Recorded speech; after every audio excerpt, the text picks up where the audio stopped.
Hoy tenemos con nosotros a José Miguel Villarroya, conocido por muchos, también se le conoce como el hombre de las 5 carreras, pero hoy viene con nosotros para analizar un problema fundamental, que es el tema de la juventud, y en este caso la juventud también en España en particular, que es la realidad que más nos afecta directamente, y sobre todo a raíz de la noticia que se repite muchas veces acerca del problema de la vivienda, acerca del suicidio, cómo afectan los jóvenes y demás. Y sobre estas variables, sobre los factores que afectan a la juventud, vamos a hablar hoy con José Miguel Villarroya.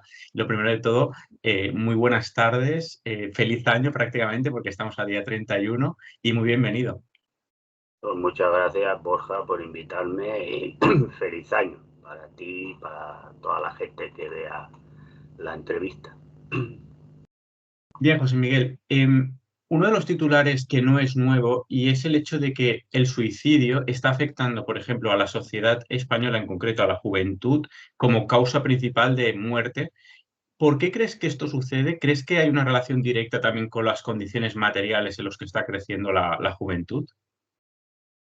Hombre, es indudable que sí, es evidente que las causas del suicidio son varias. Y, claro, Ujú, hay que individualizar en la causa de cada persona porque mucha gente pues, puede tener intenciones suicidas y llevarlas a cabo por ujú, múltiples razones. Pero es cierto que el aumento de suicidios en una sociedad y especialmente en una franja poblacional, en este caso los jóvenes, viene indudablemente porque gente que no encuentra manera de salir de un pozo material, es decir, las condiciones materiales, porque entiende que ujú, no encuentra trabajo o que los trabajos que encuentra son muy mal pagados y no tienen nada que ver con lo que ha estudiado o lo que pretendía realizar en la vida, que no se puede independizar de casa de sus padres, no puede adquirir una vivienda, no puede formar una familia o bien irse con una pareja, es decir, igual. ujú. Es decir, por lo tanto, es evidente que las causas materiales también están en las razones que llevan a la gente a entrar en unas depresiones, y ya sabemos que las depresiones, no todo el mundo que tiene depresión tiene tendencia a suicidas, pero sí que es cierto que la depresión es un factor muy importante para que la gente tome esa decisión drástica de acabar con su propia vida, posiblemente porque entienda que la única salida que tiene es esa, porque no ve ningún otro tipo de salida a la situación en la que se encuentra. Por lo tanto, es evidente que las causas materiales pues, son un factor que están influyendo muy de manera sustancial en el aumento de suicidios, especialmente en la gente joven. José Miguel, ¿crees que, por empezar con el tema de la vivienda, sabemos que la Constitución española habla de derecho fundamental a la vivienda, ¿no? Lo reconoce, pero ¿por qué esto hoy en día es papel mojado? Es decir, ¿por qué los gobiernos no procuran que todo el mundo pueda tener una vivienda digna? Bueno, primero hay que decir que la Constitución no Ujú, dice que la vivienda sea un derecho. Es un desiderándum, no sé cómo le llaman los constitucionalistas, pero no es un derecho. Lo digo ujú, porque la Constitución no reconoce que la vivienda es un derecho, pues también dice que hay que tener un trabajo, ¿no? Entonces estos son pues como desiderándums de decir todo el mundo ujú, debería tener una vivienda y un trabajo, ¿no? Pero eso no es un derecho que reconozca la Constitución. ¿Por qué? Bueno, pues porque la vivienda es un negocio. Es decir, la vivienda no es un derecho en el sistema capitalista, es un negocio.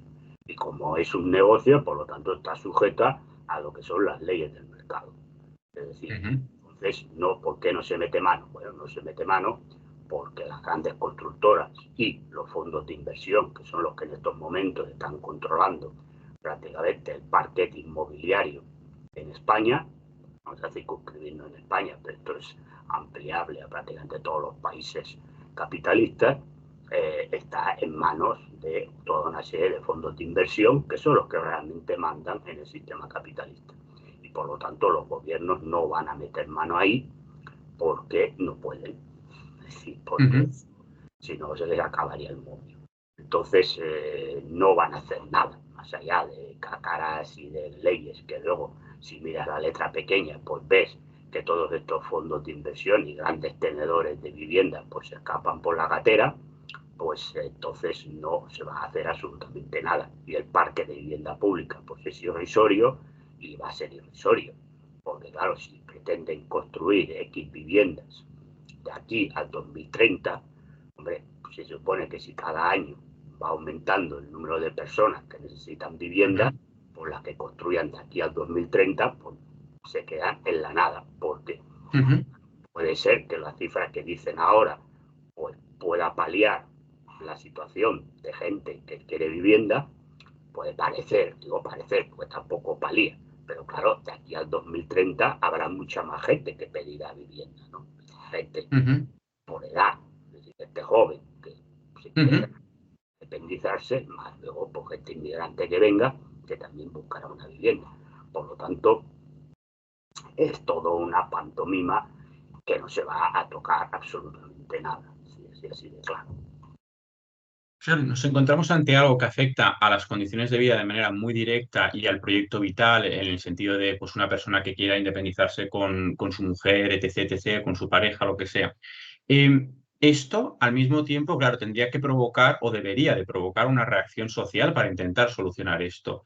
¿Crees que hay factores que están impidiendo que la gente reaccione, digamos, cabalmente a esto, en el sentido de se distrae a la población con redes sociales, ideas woke, etcétera, etcétera? ¿Crees que realmente hay un propósito para que la gente no reaccione?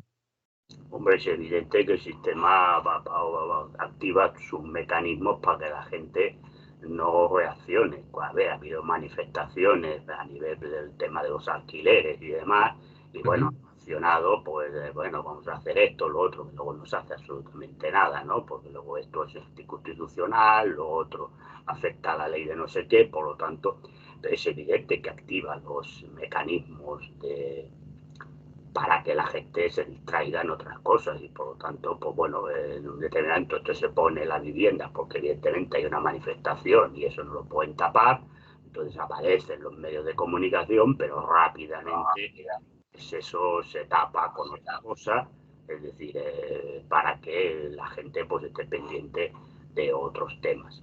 Bueno, el problema no es en hacer las manifestaciones o dejar de hacer las manifestaciones. El problema que tiene que entender la gente que va a la manifestación, que es muy lícita que se vaya, es que dentro del sistema capitalista no se va a solucionar el problema de la vivienda. Esto es lo que tienen que tener claro y a partir de ahí, pues plantearse, porque evidentemente, bueno, ¿qué vas a hacer? Es decir, vamos a hacer una huelga de alquileres. Bueno, muy bien. ¿Y mañana qué? Porque evidentemente tú puedes hacer una huelga de alquileres. Bueno, te puedes encontrar con el problema de que el dueño del piso, fundamentalmente si es un fondo de inversión, pues tenga la justificación legal para echarte del piso porque no has pagado. Si el gobierno va a frenar los desahucios, no, porque llevan 20 años anunciando que los desahucios se han acabado y cada día hay miles de desahucios en España. Por lo tanto, es decir, la solución no está ahí. Yo no tengo nada en contra de que se hagan huelgas de alquileres, no vaya a pensar a la gente, yo estoy defendiendo a los dueños de los pisos. Pero me refiero que los planteamientos te los tendrás que ver, es decir, lo que pretendas hacer, si realmente va a tener una consecuencia que es lo que tú buscas. Yo dudo mucho de que porque hagas una huelga de alquileres vayas a lograr que los alquileres bajen. Porque, repito, es un mercado, libre mercado. Y por lo tanto, bueno, entonces ya hemos visto que se ha topado los alquileres, pero ¿qué pasa? Que la ley pues tiene, pues repito, la letra pequeña por la cual, ¿qué hacen? Pues en lugar de hacerte un alquiler de larga duración, que ahí sí que estaría topado el alquiler, pues te permiten el contrato de temporalidad que pueden poner el precio que les dé la gana. Conclusión, todo el mundo hace contratos de temporalidad. Bueno, pues ya está. Entonces, o si no, pues pisos turísticos. Bueno, no se va a dar licencias. Bueno, pues igual, pero están ahí, ¿no? Pues sí, es toda una pantomima. Es decir, bueno, y aún los pisos turísticos, si los atacan, no es tanto por el problema de la vivienda, sino porque los hoteleros se quejan. Y evidentemente, pues claro, el precio de un apartamento turístico es más barato que una habitación de hotel, ¿no? Porque hay mucha gente, pagarlo entre ellos y les sale más barato que en una habitación de hotel. Bueno, pues ¿por qué se mete? Bueno, porque la industria hotelera pues también tiene mucha importancia, sobre todo en ciudades como Barcelona o Madrid, y entonces pues ahí sí que más o menos meten la mano. Pero la mano de aquella manera, porque luego al final dicen, no, en el 2028, 2029 se acabarán las licencias. Bueno, vamos a ver, 28 muy largo me lo fiáis, que decía el don Juan Tenorio, ¿no? Es decir, al final nada, repito, no harán nada porque se tienen que enfrentar a los amos del cortijo del sector, que ahí no tienen narices porque dependen de ellos para estar ahí. ¿Es que ha influido en el tema del desbarajuste que vivimos con la vivienda? Porque yo observo que desde finales de los años 90 o inicios de los años 90, después de la caída de la Unión Soviética y del muro de Berlín, ¿crees que eso ha acelerado, ha sido un factor acelerador de, digamos, del empeoramiento del estado del bienestar en Occidente? A ver, el estado del bienestar se creó para evitar que la clase obrera de Europa Occidental hiciera la revolución. Ujú. Entonces se creó el estado del bienestar, que era un estado de bienestar imperfecto, ¿verdad? Que en algunos países, como la República Federal Alemana, más o menos funcionaba, pero en muchos países, pues aquí en España prácticamente no hubo. Hasta la caída de la dictadura y más o menos hay que decir, por la llegada del PSOE al poder, pues más o menos instaló un medio estado del bienestar, especialmente en el tema de la sanidad pública y tal. Pero prácticamente, pero bueno, pues es verdad que se creó un estado de bienestar por miedo al contagio revolucionario. Una vez desapareció el bloque del Este, no había el enemigo, es decir, no había temor a contagios revolucionarios. Y a partir de ahí, pues el capitalismo, el sistema se quitó la careta, se quitó los miedos y empezó pues a desmantelar el estado del bienestar en todos sus apartados. Primero poco a poco, porque no lo podían hacer de golpe, porque tenían que a lo mejor dijera a la población, pues vamos a hacer la revolución, pero te lo fueron haciendo lenta, pero paulatinamente. Y ahora ya, pues, ni lenta ni paulatinamente, ahora ya se va a saco.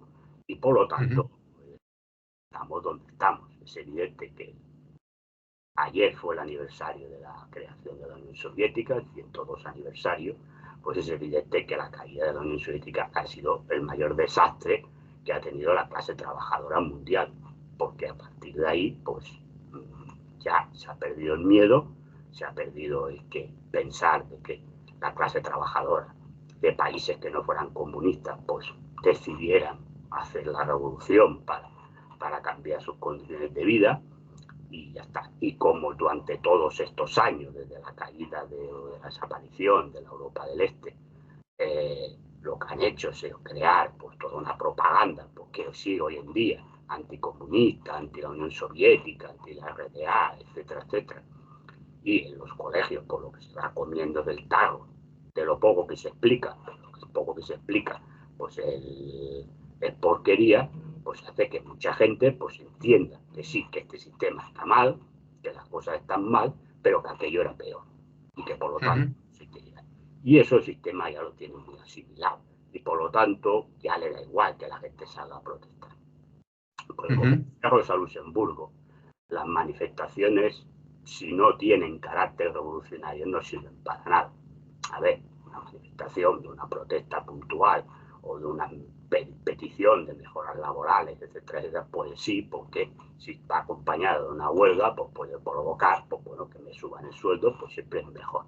Pero cambiar cosas sistémicas, para que la gente me entienda, no sirven para nada, porque el sistema no las va a cambiar. Y como no las va a cambiar, ya tiene asumido las manifestaciones. Porque hacemos la manifestación hoy y mañana qué, pues seguimos igual, porque el sistema no la ha cambiado. Pues por lo tanto, entonces, no, es que ahora vamos a votar a este partido. Bueno, pues este partido va a hacer lo mismo que el otro, porque en las cosas fundamentales del sistema, todos los partidos que se presentan a las elecciones burguesas tienen claro que no van a tocar nada. Por lo tanto, bueno, pues no sirve absolutamente para nada. Y eso es lo que la gente tiene que tener claro. Hay que partir de este principio. Si no se parte de este principio, pues entonces, bueno, ya ves, yo no tengo nada que la gente vaya a manifestarse, salga, proteste, pero, como decía Quevedo en uno de sus poemas, después de tanta jornada, nada, ¿no? Pues entonces, ya está.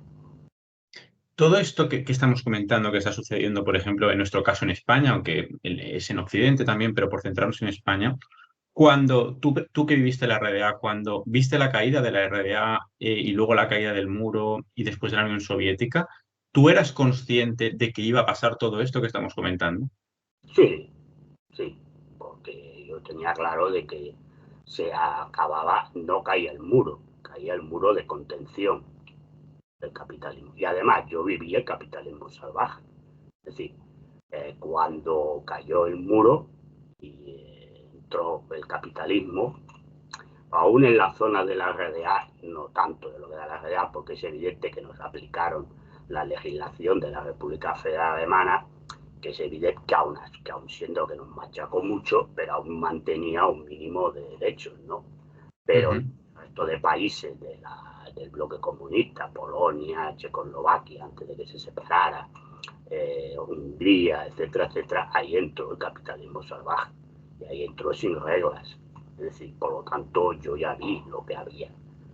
La antigua RDA también, pues sí, a ver, lo que ocurre es que es verdad que si trabajabas, pues es cierto que, bueno, tenías la legislación laboral de la República Federal Alemana, porque lo que se hizo fue asimilar a la población a las leyes de la República Federal Alemana, y es evidente pues que tenías un colchón de, bueno, pues no te podían determinadas cosas, aunque perdimos todos los derechos que teníamos, es decir, eh, no se te podía despedir, a nadie despedían a nadie en la RDA, nos despidieron a todos.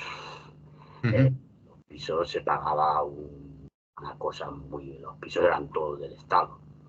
Eh, Se pagaba una cosa muy simbólica que no pasaba nunca del 5% de tu salario por el piso en el que estabas.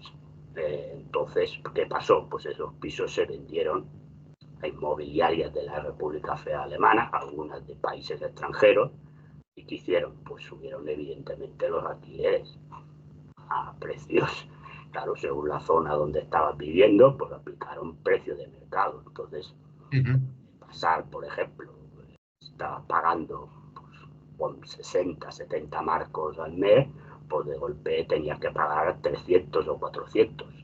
Es decir, ujú, había gente que no las podía pagar, por lo tanto se fue de donde vivía porque no podía pagar, porque claro, la asimilaron gente mayor, que le asimilaron la pensión a tal, por si cobraba, por ejemplo, 600 marcos en la RDA, que con eso se podía vivir sin ningún problema, pues le pasaron a pagar 600 marcos de la República Federal Alemana, que con eso no ibas ni a la vuelta a la esquina.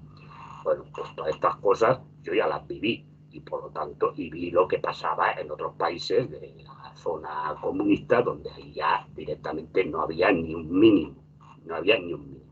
Por lo tanto, yo tenía claro que ese capitalismo que entró de forma salvaje iba a llegar más pronto que tarde, pero que iba a llegar a los países de la Europa occidental, porque ya no había miedo y por lo tanto al no haber miedo, pues entonces se empezaría a aplicar. ¿Qué pasó?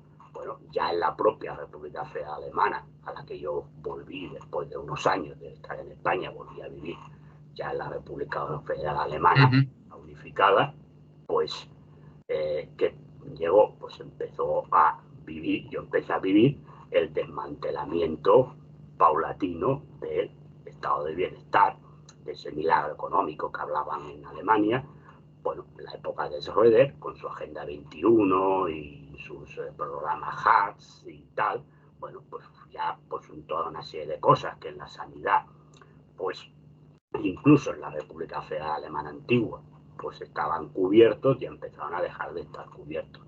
Las becas de los estudiantes igual, todos los trabajos pues ya eran más fácil de pedir al trabajador, es decir, bueno, Ujú. pues en la propia República Federal y esto pues ya fue llegando pues a todos los países de la Europa occidental. Bueno, pues en esas estamos, es decir, y a cada vez a peor, porque cada vez hay un pequeño desmantelamiento de algo, bueno, que ya va quedando, pues la estructura ósea, porque ya poco queda más, pero bueno, ya a la que le quiten un hueso, pues igual la estructura se cae y entonces pues es ya que cada uno se espabile y se salve como pueda.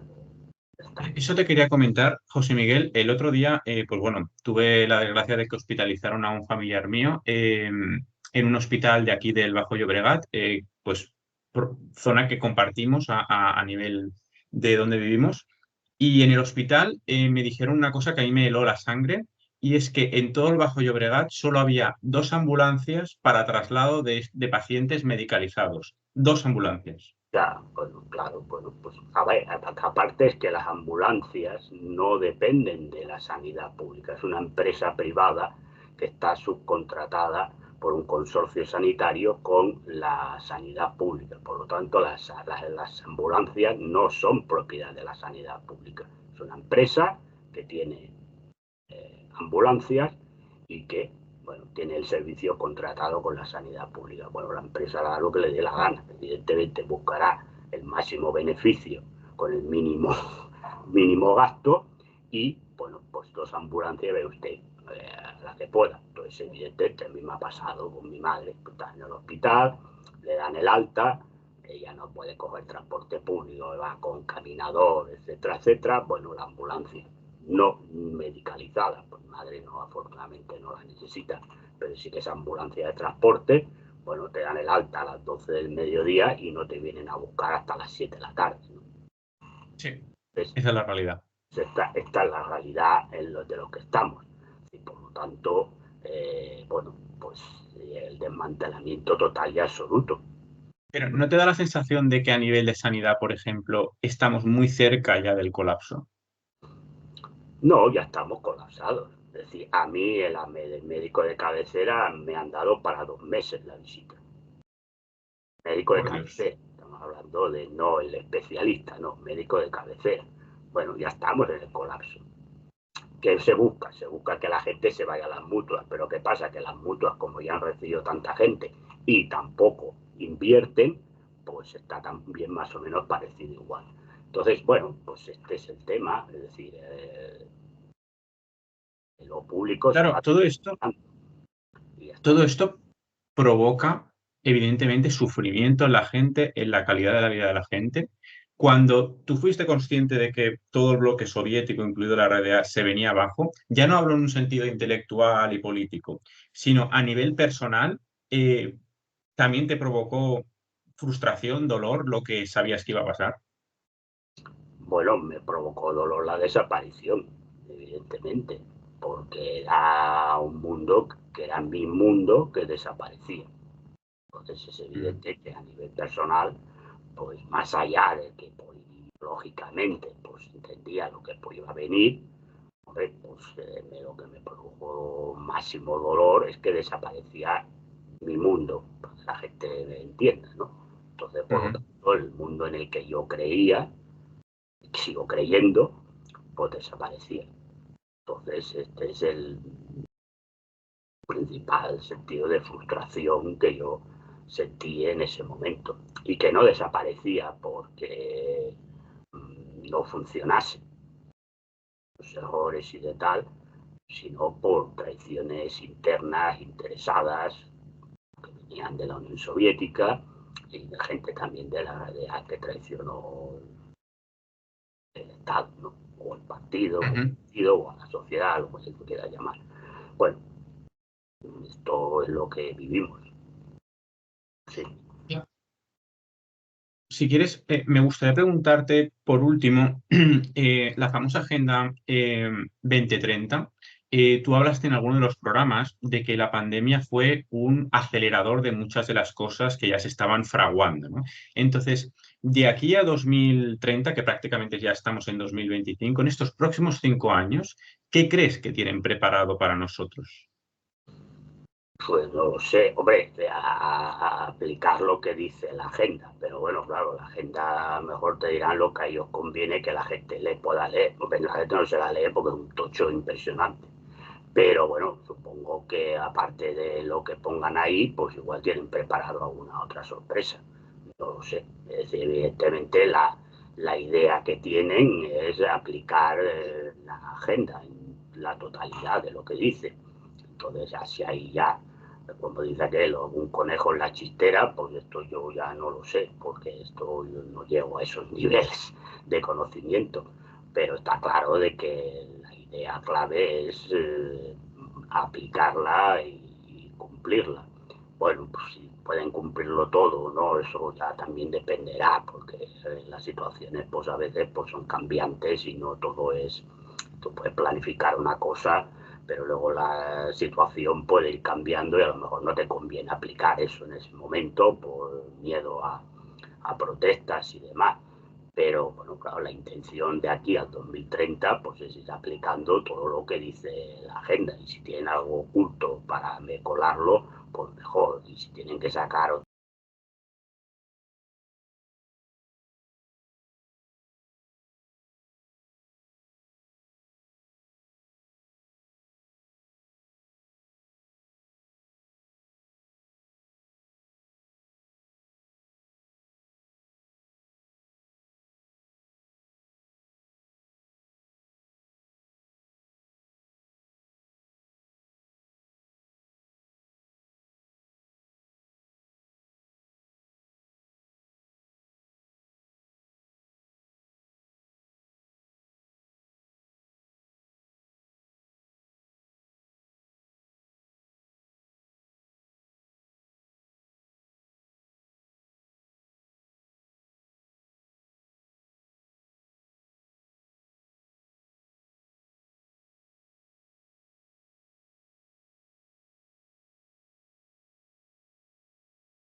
la posibilidad de salir en un programa de televisión. Pero que dije que venían a quedarse, medidas que venían a quedarse, porque eran medidas que cualquier persona que piense un poco ya veía que no tenían nada que ver con un tema sanitario, que venían a quedarse y que se han quedado. Por lo tanto, era una aplicación ya de determinados temas que están incluidas en la Agenda 2030, que posiblemente sin la pandemia hubiera sido más complicado implementar. Pero que con la pandemia, por el miedo que tenía la gente a contagiarse y a morirse, es muy lícito, cuidado, estoy criticando a la gente, no queremos morir nadie. Pero aprovechando eso, pues se implementaron. Yo cuando salió lo de Boris Johnson, la fiesta famosa, Sí. ¡oh, qué vergüenza! Este señor ha puesto una ley y se la ha pasado por el forro. Sí, pero yo dije, aquí lo importante no es que este señor se haya saltado las leyes. Aquí lo importante es que se ha hecho la fiesta. Con lo cual significa que si estos señores, que son los que mandan, bueno, o los que le hacen mandar, hacen la fiesta, es porque saben que esto es una pantomima. Claro. Porque si fuera una pandemia de verdad, que se pudieran morir, No hubieran hecho la fiesta. Claro. Eso es lo importante. No la fiesta en sí. No la fiesta en sí. Que también, porque si usted pone una ley, cúmplala. Pero lo importante ahí fue, oiga, pues estos señores hacen una fiesta, sin mascarilla y sin nada.